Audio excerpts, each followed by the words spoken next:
Thank you.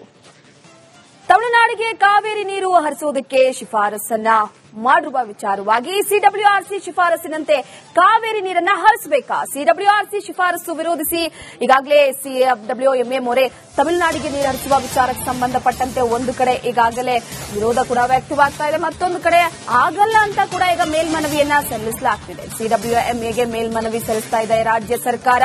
ಇಂದಿನ CWMA ನಿರ್ಧಾರದ ಕಡೆ ರಾಜ್ಯಕ್ಕೆ ನಿರ್ಣಾಯಕ ದಿನ ಮಧ್ಯಾಹ್ನ 2:30ಕ್ಕೆ ಸಿಡಬ್ಲ್ಯೂಎಂಎ ಸಭೆ ನಡೆಯಲಿದೆ. ಪ್ರಮುಖವಾಗಿ ಒಂದು ಕಡೆ ರಾಜ್ಯದಲ್ಲಿ ಭರದ ಛಾಯೆ ಆವರಿಸಿದೆ. ಇಂತಹ ಸಂದರ್ಭದಲ್ಲಿ ತಮಿಳುನಾಡಿಗೆ ನೀರು ಹರಿಸುವ ವಿಚಾರಕ್ಕೆ ಸಂಬಂಧಪಟ್ಟಂತೆ ರಾಜ್ಯದಲ್ಲಿ ಆಕ್ರೋಶ ಭುಗಿಲೆದಿದೆ. ಇವತ್ತು 2:30ಕ್ಕೆ ಸಿಡಬ್ಲ್ಯೂಎಂಎ ಸಭೆ ಇದೆ. ಈ ಸಭೆ ಬಹಳ ಮಹತ್ವವನ್ನ ಪಡೆದುಕೊಂಡಿರುವಂತದ್ದು. ಯಾಕಂದ್ರೆ ಒಂದು ಕಡೆ ರಾಜ್ಯದಲ್ಲಿ ಕುಡಿಯೋದಕ್ಕೆ ನೀರಿಲ್ಲ. ಸದ್ಯಕ್ಕೆ ಈಗ ಕುಡಿಯುವಂತಹ ವಿಚಾರವಾಗಿ ಅಷ್ಟೇ ಶೇಖರಣೆಯನ್ನ ಮಾಡಿಟ್ಕೊಳ್ಳಲಾಗಿದೆ. ರೈತರಿಗೆ ಮೊದಲೇ ಹೇಳ್ಬಿಟ್ಟಿದ್ದಾರೆ ನಿಮ್ಮ ಬೆಳೆಗೆ ನೀರಿಲ್ಲ ಅಂತ. ಇಂತಹ ಸಂದರ್ಭದಲ್ಲಿ ಪಕ್ಕದ ರಾಜ್ಯಕ್ಕೆ ನೀರನ್ನ ಹರಿಸಬೇಕು ಅನ್ನುವ ವಿಚಾರಕ್ಕೆ ಸಂಬಂಧಪಟ್ಟಂತೆ ಒಂದು ಕಡೆ ಆಕ್ರೋಶ ಕೂಡ ಭುಗಿಲೆದ್ದಿರುವಂತದ್ದು. ಇವತ್ತಿನ ಸಭೆ ಬಹಳ ನಿರ್ಣಾಯಕ ಪಡೆದುಕೊಂಡಿದೆ.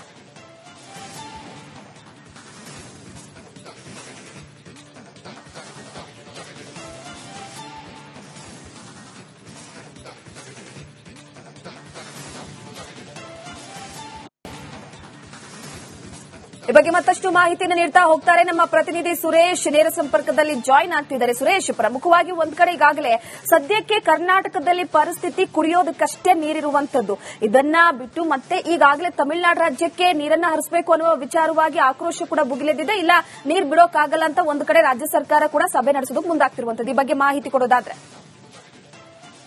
ರೂಪಾ, ತಮಿಳುನಾಡು ಮತ್ತೆ ಕರ್ನಾಟಕದ ನಡುವೆ ಕಾವೇರಿ ನೀರಿನ ಬಿಕ್ಕಟ್ಟು ದಿನೇ ದಿನೇ ಜಾಸ್ತಿ ಆಗುವಂತಹ ಸಾಧ್ಯತೆಗಳೇ ಕಂಡು ಬರ್ತಾ ಇರತಕ್ಕಂಥದ್ದು. ನೋಡಿ, ಈಗಾಗಲೇ ಸಿಡಬ್ಲ್ಯೂಆರ್ಸಿ ಅವರ ಸೂಚನೆ ಮೇರೆಗೆ ಈಗಾಗಲೇ 3500 ಕ್ಯೂಸೆಕ್ನಂತೆ 15 ದಿನಗಳ ಕಾಲ ಬಿಡುಗಡೆ ಮಾಡಬೇಕು ಅಂತೇಳಿ ಆದೇಶವನ್ನು ಮಾಡಿತ್ತು. ಆದರೆ ಸಿಡಬ್ಲ್ಯೂಆರ್ಸಿ ಅವರ ಆದೇಶವನ್ನ ಪಾಲನೆ ಮಾಡೋದಕ್ಕೆ ಆಗೋದಿಲ್ಲ ಅಂತ ಹೇಳಿ ಕರ್ನಾಟಕ ಸರ್ಕಾರ ಯಥಾವತ್ತಾಗಿ ಅದನ್ನ ತಿರಸ್ಕಾರ ಕೂಡ ಮಾಡಿರ್ತಕ್ಕಂಥದ್ದು. ಈಗ ಇರತಕ್ಕಂಥದ್ದು ಪ್ರಶ್ನೆ, ಈಗ ಸಿಡಬ್ಲ್ಯೂಆರ್ಸಿ ಅವರ ತೀರ್ಪನ್ನ ಪ್ರಶ್ನಿಸಿ ಈಗ ಅಪೀಲ್ ಹೋಗಿರ್ತಕ್ಕಂಥ ಸಿಡಬ್ಲ್ಯೂಎಂಎ ಮುಂದೆ. ಇವತ್ತು ಸಿಡಬ್ಲ್ಯೂಎಂಎ ಮುಂದೆ ಇವತ್ತು ಮಧ್ಯಾಹ್ನ 2:30ಕ್ಕೆ ಹಾಜರಾಗ್ತಾರೆ ನಮ್ಮ ಕರ್ನಾಟಕ ಪರ ವಕೀಲರು ಮತ್ತೆ ತಮಿಳುನಾಡು ಪರ ವಕೀಲರು. ಇಲ್ಲಿ ಇವತ್ತು ಬಹಳ ನಿರ್ಣಾಯಕ ಆಗಿರ್ತಕ್ಕಂಥ, ಯಾಕೆಂತಂದ್ರೆ ಸಿಡಬ್ಲ್ಯೂಎಂಎ ಇವತ್ತು ಯಾವ ಆದೇಶವನ್ನು ಕೊಡ್ತಾರೆ ಅಂತಕ್ಕಂಥ, ಯಾಕೆಂದ್ರೆ 3500 ಕ್ಯೂಸೆಕ್ ನೀರನ್ನ ಬಿಡಿ ಅಂತ ಹೇಳಿ ಸಿಡಬ್ಲ್ಯೂಆರ್ಸಿ ಅವರು ಹೇಳಿದ್ದಾರೆ. ಹಾಗಿದ್ರೆ ಸಿಡಬ್ಲ್ಯೂಆರ್ಸಿ ಅವರ ಸೂಚನೆಯನ್ನೇ ಎತ್ತಿ ಹಿಡಿಯುತ್ತಾ ಅಥವಾ ಸಿಡಬ್ಲ್ಯೂಆರ್ಸಿ ಸೂಚನೆಯನ್ನ ತಳ್ಳಿ ಹಾಕತ್ತಾ, ಯಾವ ರೀತಿ ಅಂತಕ್ಕಂಥದ್ದು? ಯಾಕೆಂತಂದ್ರೆ ಈಗ ಸಿಡಬ್ಲ್ಯೂಆರ್ಸಿ ಮುಂದೆ ಮಾಡಿರ್ತಕ್ಕಂತಹ ವಾದ ಏನಿತ್ತು ಅದು ಬಲಪ್ರದವಾಗಿಲ್ಲ ಕರ್ನಾಟಕದ್ದು ಅಂತಕ್ಕಂಥದ್ದು ಬಹಳ ಸ್ಪಷ್ಟ ಆಗಿರ್ತಕ್ಕಂಥದ್ದು. ಹಾಗಿದ್ರೆ ಸಿಡಬ್ಲ್ಯೂಎಂಎ ಮುಂದೆ ಇವತ್ತು ಯಾವೆಲ್ಲ ಅಂಶಗಳನ್ನು ಉಲ್ಲೇಖ ಮಾಡಬೇಕು ಅಂತಕ್ಕಂಥದ್ದು ಕೂಡ ಬಹಳ ಮುಖ್ಯ. ನೋಡಿ, ನಾರ್ತ್ ಈಸ್ಟರ್ನ್ ಅಂದ್ರೆ ಈಶಾನ್ಯ ಮಾರುತಗಳು ಏನಿದೆ, ಈ ಈಶಾನ್ಯ ಮಾರುತಗಳು ತಮಿಳುನಾಡಿಗೆ ಮಳೆಯನ್ನ ತರುತ್ತೆ. ಆದ್ರೆ ಕರ್ನಾಟಕಕ್ಕೆ ಈ ಈಶಾನ್ಯ ಮಾರುತಗಳು ಮಳೆ ಆಗೋದಿಲ್ಲ ಅಂತಕ್ಕಂಥದ್ದು ಈ ವಿಚಾರವನ್ನು ಕೂಡ ಇವತ್ತು ಪ್ರಸ್ತಾಪ ಮಾಡೋದಕ್ಕೆ ಮುಂದಾಗಿರ್ತಕ್ಕಂಥದ್ದು. ಜೊತೆಗೆ ಈಗಾಗಲೇ ತಮಿಳುನಾಡಿನಲ್ಲಿ ಈಗಾಗಲೇ ಮೆಟ್ಟೂರು ಮತ್ತೆ ಭವಾನಿ ಡ್ಯಾಮ್ ನಲ್ಲಿ 41 ಟಿಎಂಸಿ ನೀರಿದೆ, ಲೈವ್ ಸ್ಟೋರೇಜ್ ಇದೆ 41 ಟಿಎಂಸಿ ಒಟ್ಟಾರೆಯಾಗಿ. ಇವತ್ತಿನಿಂದನ 1 ಟಿಎಂಸಿ ಅಂತ ರೈತರ ಬೆಳೆಗಳಿಗೆ ಬಿಟ್ಟರು ಕೂಡ ಇನ್ನೂ 41 ದಿನಗಳ ಕಾಲ ನಿರಂತರವಾಗಿ ಬಿಡಬಹುದು.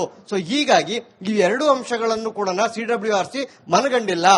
ಇದು ಎಲ್ಲೊಂದ್ ಕಡೆ ಪ್ರಿಮೆಚ್ಯೂರ್ ಅಂತಕ್ಕಂತಹ ಒಂದಷ್ಟು ತೀರ್ಪು ಅಂತಕ್ಕಂಥದ್ದೇ ಉಲ್ಲೇಖ ಆಗ್ತಾ ಇರ್ತಕ್ಕಂಥದ್ದು, ಮತ್ತೆ ಆ ಆಯಾಮದಲ್ಲಿ ಚರ್ಚೆಗಳು ಆಗ್ತಾ ಇರ್ತಕ್ಕಂಥದ್ದು. ಸೊ ಹೀಗಾಗಿ ಈ ಎರಡು ವಿಚಾರಗಳನ್ನ, ಒಂದು ತಮಿಳುನಾಡಿನವರಿಗೆ ಈಶಾನ್ಯ ಮಾರುತಗಳು ಮಳೆಯನ್ನು ತರುತ್ತೆ ಅಂತಕ್ಕಂಥದ್ದು, ಮತ್ತೆ ಈಗ ಸದ್ಯ ತಮಿಳುನಾಡಿನ ಮೆಟ್ಟೂರು ಮತ್ತೆ ಭವಾನಿ ಜಲಾಶಯದಲ್ಲಿ 41 ಟಿಎಂಸಿ ನೀರಿದೆ ಅಂತಕ್ಕಂಥ ಎರಡೂ ವಿಚಾರಗಳನ್ನ ಬಲಪ್ರದವಾಗಿ ಇವತ್ತು ಸಿಡಬ್ಲ್ಯೂಎಂಎ ಮುಂದಿಡೋದಕ್ಕೆ ಕರ್ನಾಟಕ ಮುಂದಾಗಿರ್ತಕ್ಕಂಥದ್ದು.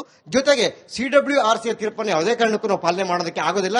ಯಾಕೆಂತಂದ್ರೆ ನಮಗೆ ಬೆಳೆಗಳಿಗೆ ಅಷ್ಟೇ ಅಲ್ಲ, ನೀರು ಕುಡಿಯೋದಕ್ಕೂ ಕೂಡ ನೀರು ಸಾಕಷ್ಟು ಕಡಿಮೆ ಆಗುತ್ತೆ. ಜೊತೆಗೆ ಕಾವೇರಿ ಕಣಿವೆಯಲ್ಲಿ ಬರ್ತಕ್ಕಂಥ 4 ಜಲಾಶಯಗಳಲ್ಲಿ ಕೂಡ ಮಳೆಯ ಪ್ರಮಾಣ ತೀವ್ರವಾದಂತಹ ಕಡಿಮೆ ಇದೆ.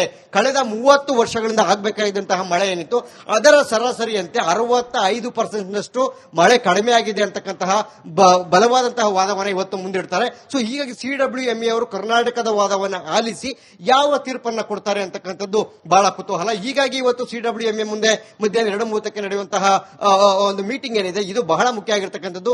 ಈ ಮೀಟಿಂಗ್ ನ ಮೇಲೆ ಕರ್ನಾಟಕ ಮತ್ತೆ ತಮಿಳುನಾಡು ಎರಡೂ ಸರ್ಕಾರಗಳು, ಎರಡೂ ರಾಜ್ಯದ ಜನರು ಕೂಡ ಸಾಕಷ್ಟು ನಿರೀಕ್ಷೆಯಿಂದ ಮತ್ತೆ ಕುತೂಹಲದಿಂದ ಕಾಯ್ತಾ ಇದ್ದಾರೆ.